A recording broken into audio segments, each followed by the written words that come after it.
Life expectancy is another reason we can collect data about life expectancy for your country at a website called Gapminder. This is a map that plots life expectancy on the y-axis here against income, increasing income, and the date. And I've ticked Indonesia in the column over here, and now I'm going to start the years rolling by. We're starting at 1821, and you can see Indonesia is the bright red dot on the map.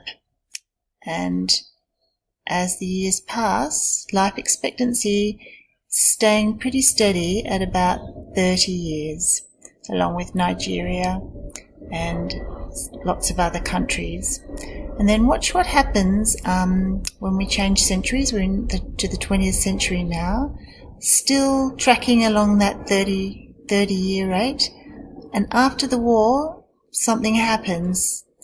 The income of the people increases, and with it goes the life expectancy, and it's climbing and climbing and climbing, and 1992, 93, climbing up to 70.